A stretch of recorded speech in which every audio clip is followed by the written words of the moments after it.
नमस्कार, मी प्रशांत फाटक. आज पौष कृष्ण प्रतिपदा शके 1946 सादर करत आहोत ठाणे वार्ता. पाहूयात काही ठळक घडामोडी. महिला व बालकल्याण विभागामार्फत गरीब व गरजू महिलांसाठी राबविण्यात येत असलेल्या योजनांसाठी उत्पन्न दाखल्याऐवजी ग्राह्य धरली जाणार शिधापत्रिका.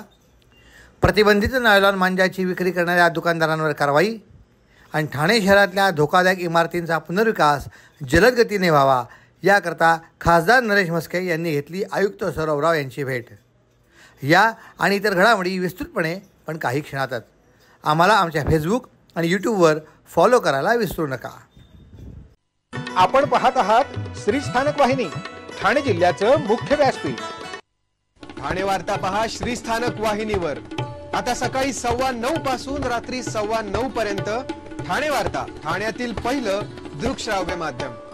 ठाणे वार्ता आणि श्री स्थानक वाहिनीचं लाईव्ह स्ट्रीमिंग ठाणेवार्ता.com वरील लाईव्ह स्ट्रीमवर क्लिक करा आणि अगदी मोबाईलवरही ठाणे वार्ता श्री स्थानक वाहिनीचा आनंद लुटा. यासाठी आमचं ॲप डाउनलोड करा. ठाणे वार्ता पहा श्री स्थानक वाहिनीवर. आता सकाळी 9:15 पासून रात्री 9:15 पर्यंत ठाणे वार्ता, ठाण्यातील पहिलं दृकश्राव्य माध्यम.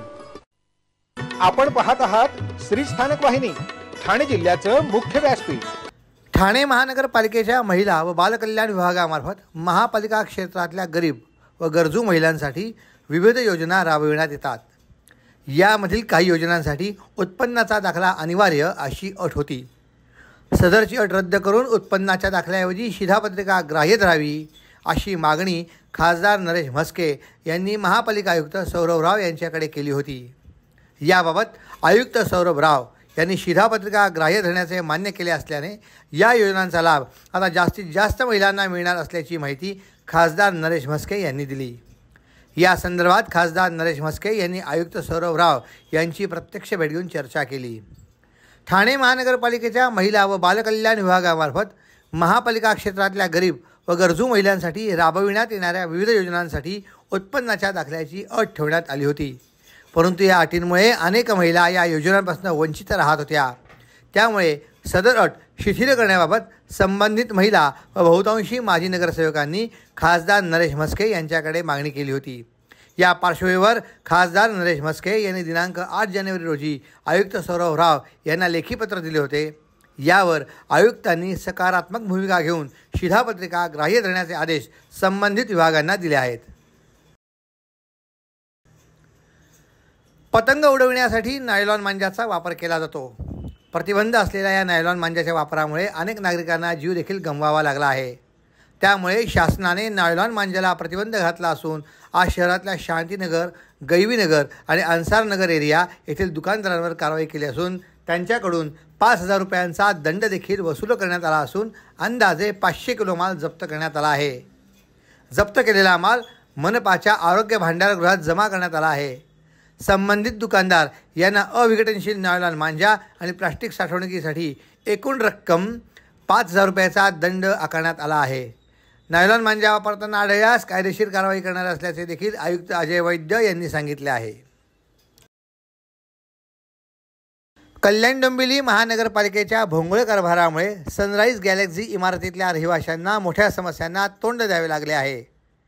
पिण्याच्या पाण्याच्या नळातनं अस्वच्छ पाणी येत असल्याने इमारतीतील अनेक नागरिक आजारी पडले असून त्यात लहान मुलंही समाविष्ट आहेत. कल्याणमधील सनराईज गॅलेक्सी इमारत, जी कल्याण डोंबिवली महानगरपालिकेच्या मुख्यालयाच्या अगदी जवळ असलेली एक इमारत आहे, तिथे 60 ते 70 कुटुंबीय राहत आहेत. गेल्या 8 दिवसांपूर्वी या इमारतीची पाणी पुरवठा करणारी पाण्याची लाईन फुटल्यामुळे इमारतीतील पिण्याच्या नळातनं अस्वच्छ पाणी येत आहे. या पाण्यामुळे रहिवाशांमध्ये विविध आजार पसरले आहेत. काही जणांनी रुग्णालयातही उपचार घेतले आहेत. गेल्या 8 दिवसापासून या इमारतीतल्या रहिवाशांनी अनेक तक्रारी महानगरपालिकेकडे केल्या असल्या तरी याबाबत संबंधित अधिकारी व पालिका कर्मचारी दुर्लक्ष करत असल्याने या इमारतीतील रहिवाशांना धुणेभांडी करण्याकरता टँकरचे पाणी विकत घेणे लागत आहे आणि पिण्याकरता पाणी देखील दररोज 300 ते 400 रुपये खर्च करून विकत घ्यावे लागत असल्याने खर्चाचा मोठा ताण आला आहे. याचं कारण म्हणजे रुग्णालयाचा खर्च आणि पाणी विकत घेण्याचा खर्च वाढला आहे. यामुळे मध्यमवर्गीय कुटुंबांना मोठा आर्थिक फटका बसला आहे. यामुळे स्थानिक रहिवाशांनी पालिका कर घेते, पाण्याचे बिल जर प्रत्येक महिन्यात घेते तर मग योग्य सेवा का दिली जात नाही असा प्रश्न उपस्थित करत पालिकेच्या या भोंगळ कारभारामुळे नागरिक संतप्त होत असून पालिकेने त्वरित समस्या न सोडवली तर उग्र आंदोलन करण्याचा इशारा दिला आहे.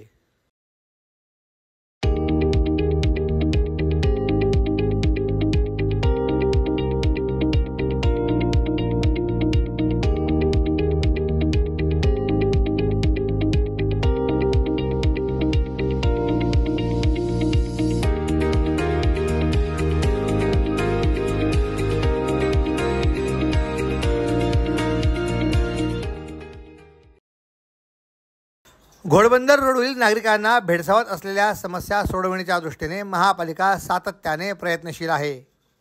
या ठिकाणची वाहतूक कोंडी सोडविण्यासाठी विविध उपाययोजना राबविल्या जात आहेत. यावर कायमस्वरूपी तोडगा काढण्याच्या दृष्टीने अवजड वाहनांसाठी ठाणे शहराच्या हद्दीबाहेर नवी मुंबई, मीरा भाईंदर आदी ठिकाणी जागा उपलब्ध होण्याच्या दृष्टीने सर्वंकष चर्चा करून निर्णय घेण्यात येईल. तसेच मान्सूनच्या अनुषंगाने असलेली धोकादायक झाडे, झाडांच्या फांद्या छाटणे, नाले सफाई आदी कामे देखील लवकरात लवकर हाती घेण्यात येतील असे महापालिका आयुक्त सौरभ राव यांनी आज झालेल्या बैठकीत नमूद केले. घोडबंदर रोडवरच्या नागरिकांना भेडसावत असलेल्या विविध समस्यांबाबत तोडगा काढण्यासाठी महापालिका आयुक्त यांच्या दालनात काल बैठक झाली. घोडबंदर रोडवरील वाहतूक समस्येतून नागरिकांना दिलासा मिळावा यासाठी वाहतूक विभागाच्या मदतीसाठी सध्या जे वॉर्डन उपलब्ध आहेत त्यात आणखी प्रशिक्षित 100 वॉर्डन तातडीने उपलब्ध करून देण्याबाबत वाहतूक विभागाशी चर्चा करण्यात येईल. वाहतूक पोलीस आणि वॉर्डन यांच्यात समन्वय ठेवण्याच्या दृष्टीनेही नियोजन केले जाईल असंही आयुक्त सौरभ राव यांनी नमूद केले. पावसाळ्यापूर्वी घोडबंदर रोडवर करावयाच्या कामासंदर्भात आयुक्तांनी संबंधित विभागांच्या अधिकाऱ्यांशी चर्चा केली. या चर्चेत धोकादायक झाडे तसेच वाढलेल्या झाडांच्या फांद्या छाटण्याचे काम जानेवारी अखेरपर्यंत सुरू करण्यात येईल असे वृक्ष प्राधिकरणाकडून सांगण्यात आले.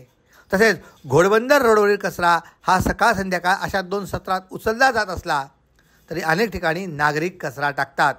अशा नागरिकांना दंड लावण्याची मागणी बैठकीत उपस्थित असलेल्या नागरिकांनी केली. जर दंड लावला तर नागरिक स्वच्छतेबाबत जागरूक होतील अशीही सूचना यावेळी करण्यात आली. तसेच येत्या काही दिवसात घोडबंदर रोडच्या रस्त्यांची सफाई यांत्रिकी पद्धतीने करण्यात येत असल्याचेही या बैठकीत उपायुक्त मनीष जोशी यांनी नमूद केले. घोडबंदर रोडवर ज्या ठिकाणी रस्त्याची कामे सुरू आहेत ती कामे करत असताना तात्पुरत्या स्वरूपात वाहतूक बंद करणे आवश्यक आहे. परंतु तसे होत नसल्याने रस्त्याचे काम नीट होत नाही व रस्ता उंच सखल होत असल्याबाबतचा मुद्दा नागरिकांनी उपस्थित केला. यावर रस्त्याचे काम झाल्यानंतर काही कालावधीसाठी वाहतूक बंद करता येईल किंवा कसे याबाबत वाहतूक विभागाशी चर्चा करण्यात येईल असे आयुक्तांनी सांगितले. दरवर्षी ज्या ठिकाणी खड्डे पडतात अशी ठिकाणे शोधून तेथे काँक्रिटीकरण करण्याबाबतही आयुक्तांनी सूचित केले. सध्याची सर्व्हिस रोडवर जी कामे सुरू आहेत ती सुरुवातीपासून शेवटपर्यंत पूर्ण करावीत.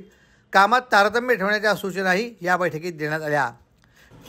घोडबंदर रोडवर लेन मार्किंग, झेब्रा क्रॉसिंग करण्यात आले आहे, परंतु धुळीमुळे ते झेब्रा क्रॉसिंग खराब झाले असल्याने त्या ठिकाणी पुन्हा रंगाचे पट्टे करावेत असेही निर्देश आयुक्तांनी या बैठकीत दिले. घोडबंदर रोडवरच्या किंबहुना महापालिका क्षेत्रातली आवश्यक कामे नियमितपणे महापालिकेच्या माध्यमातून सुरू आहेत. यामध्ये कोणत्याही प्रकारचा खंड पडणार नाही असंही आयुक्त सौरभ राव यांनी नमूद केले. ठाणे शहरातल्या धोकादायक व अतिधोकादायक इमारतींचा पुनर्विकास जलद गतीने व्हावा व नागरिकांना मालकी हक्काची घरे उपलब्ध व्हावीत याकरता ठाण्यातल्या काही विकासकांनी खासदार नरेश म्हस्के यांना निवेदन सादर केले होते. या पार्श्वभूमीवर आज महापालिका आयुक्त सौरभ राव यांची भेट घेऊन खासदार नरेश म्हस्के यांनी ठाण्यातल्या जीर्ण इमारतींच्या पुनर्विकास मंजुरीसंदर्भात येणाऱ्या अडचणींबाबत चर्चा केली. यामध्ये अतिरिक्त मनुष्यबळासह आवश्यक असलेल्या सर्व बाबींची मंजुरी देण्याबाबत आयुक्तांनी सकारात्मक भूमिका घेतली असल्याचे खासदार म्हस्के यांनी नमूद केले. त्यामुळे आता ठाण्यातल्या धोकादायक इमारतींचा पुनर्विकासाचा मार्ग सुकर होणार आहे. ठाण्यातल्या जीर्ण इमारतींच्या पुनर्विकासाचा प्रश्न हा नागरिकांच्या जिव्हाळ्याचा विषय आहे. पुनर्विकासासंदर्भात शहर विकास विभागाकडे अनेक प्रस्ताव सादर होत असतात, परंतु मनुष्यबळाअभावी याकरता विलंब होत असतो. त्यामुळे आवश्यक शुल्क भरून बांधकाम परवाना मिळण्याकरता विलंब होत असल्याचे या विभागाकडे अतिरिक्त मनुष्यबळ द्यावे अशी मागणी यावेळी करण्यात आली असून यास आयुक्तांनी संमती दर्शवली आहे. ठाणे शहरातल्या जीर्ण इमारतींचा पुनर्विकास विनाविलंब व जलद गतीने व्हावा यासाठी आज झालेल्या बैठकीत आयुक्त सौरभ राव यांच्या समवेत शिष्टमंडळासह खासदार नरेश म्हस्के यांनी सविस्तर चर्चा केली. शहरातल्या जुन्या इमारतींच्यामध्ये अल्प व मध्यम उत्पन्न गटातली सर्वसामान्य कुटुंबे राहत आहेत. या नागरिकांना पुनर्विकासामध्ये मोफत घरे दिली जातात. त्यासाठी संबंधित विकासाला कमीत कमी नफ्यामध्ये सदरचे काम करावे लागते। त्यामुळे या पुनर्विकासासाठी सद्यस्थितीत अस्तित्वात असलेल्या अटी जाचक असल्याने बहुतांशी प्रकल्प मार्गी लागत नाही। त्यामुळे या अटींमध्ये शिथिलता देणे गरजेचे आहे। या पार्श्वभूमीवर आजची बैठक घेण्यात आली। या बैठकीत आयुक्तांनी सकारात्मक भूमिका घेऊन तसे आदेश शहर विकास विभागाला दिले आहेत। त्यामुळे आता जीर्ण इमारतींच्या पुनर्विकासाचा प्रश्न जलद गतीने मार्गी लागणार असल्याचा विश्वास खासदार नरेश म्हस्के यांनी यावेळी व्यक्त केला व आयुक्तांचे आभार मानले। यावेळी ठाण्यात शहर पुनर्विकास समितीच्या सर्व मुख्य विकासकांनी ठाणे शहरातल्या जीर्ण इमारतींचा रखडलेला पुनर्विकासाचा मार्ग मोकळा केल्याबद्दल खासदार नरेश म्हस्के यांचे आभार मानले। महाराष्ट्रातील भगिनींना आधार देणारी राज्य शासनाची मुख्यमंत्री माझी लाडकी बहीण योजना। या योजनेअंतर्गत अल्प उत्पन्न गटातील 21 ते 65 वयोगटाच्या भगिनींना मिळणार दरमहा 1500 रुपयाची मदत। अर्ज करण्यासाठी 31 ऑगस्ट 2024 पर्यंत मुदतवाढ। कुटुंबाचं वार्षिक उत्पन्न 2.5 लाख रुपयांपेक्षा कमी असलेल्या महिला पात्र। कुटुंबाकडे पिवळं किंवा केशरी रेशन कार्ड असल्यास उत्पन्नाचा दाखला आवश्यक नाही। पांढरं रेशन कार्ड असेल किंवा रेशन कार्ड नसेल तर कुटुंबाचं वार्षिक उत्पन्न 2.5 लाखांपेक्षा कमी असल्याचा दाखला आवश्यक। योजनेसाठीचा ऑनलाईन अर्ज नारी शक्ती दूत ऍप वरून किंवा पोर्टलवर भरता येईल। ज्या भगिनींना ऑनलाईन अर्ज भरता येत नसेल त्यांच्यासाठी अंगणवाडी, ग्रामपंचायत, वॉर्ड ऑफिस, सेतू सुविधा केंद्रामध्ये किंवा आशाताई बचत गटाच्या CRP यांची मदत उपलब्ध।